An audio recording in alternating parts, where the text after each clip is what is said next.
Hello FPL fans and welcome back to the channel.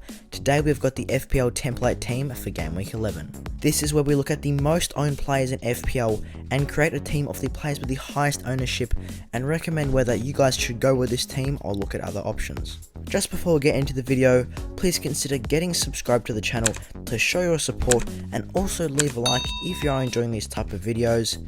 Also, don't forget to check out our Patreon, as the links and details for that will be in the description down below.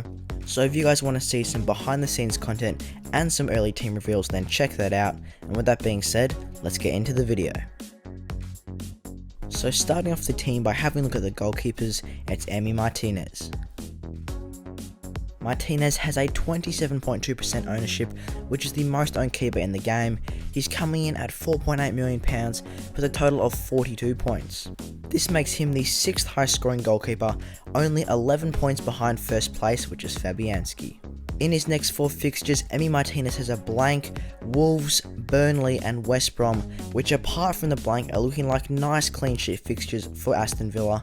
And also they have 2 upcoming double game weeks, so it could be a good opportunity to jump on Emi Martinez.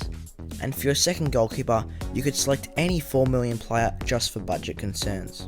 So now moving on to the defenders, there's 3 players at the back, starting off with Ben Chilwell. Ben Chilwell has a 33.9% ownership, making him the most owned defender in FPL. He's coming in at £6.2 million with a total of 56 points for the season. This is the second highest for any FPL defender, only 3 points behind first place, which is Kurt Zouma. Ben Chilwell's next fixtures include Leeds, Everton, Wolves and West Ham, so it could be a great opportunity to jump on that Chelsea defence to capitalise on their incredible defensive form so far this season and cash in on those Ben Chilwell attacking returns. Moving on to the next defender, it's James Justin.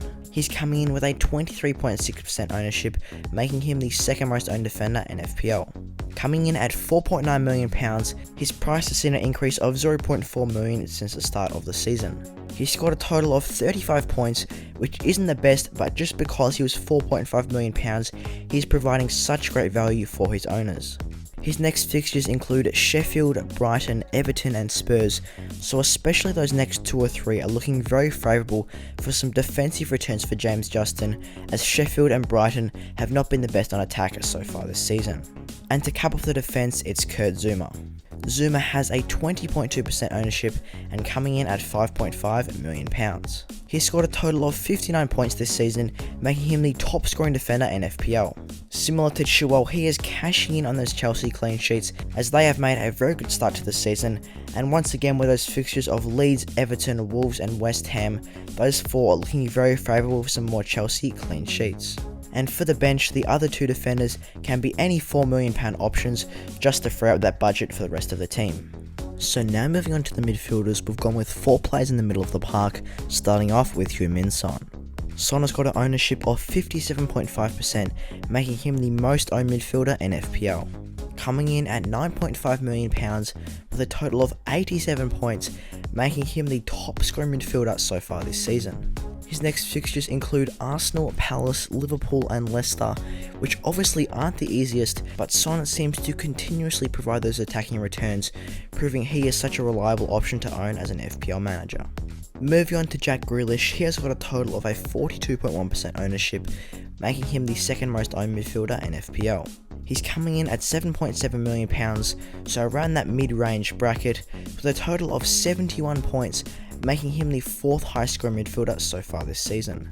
His next fixtures include a blank in Game Week 11, followed by Wolves, Burnley and West Brom, which are looking favourable for some more Jack Grealish attacking returns, but obviously that blank next week is not ideal for him, but after that ahead of Game Week 12 he could be a nice option to have in the squads.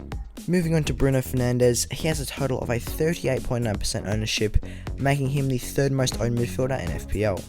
He's coming in at £10.9 million, which has seen an increase of 0.4 million since the start of the season, and with a total points of 74, this makes him the 2nd highest scoring midfielder in FPL. His next fixtures are looking very nice, as they include West Ham, Man City, Sheffield and Leeds, and I would say apart from Man City, all 3 of those fixtures are looking very favourable for some more Bruno Fernandes goals and assists. And to cap off the midfield, it's Mo Salah. Mo Salah has got a total of a 29.9% ownership, making him the 4th most owned midfielder in FPL. Seeing him with an ownership in the 20s is very rare for Mo Salah, as he's normally a quite highly owned player, but since he is coming back from his illness, I'm sure his ownership will rise in the coming game weeks.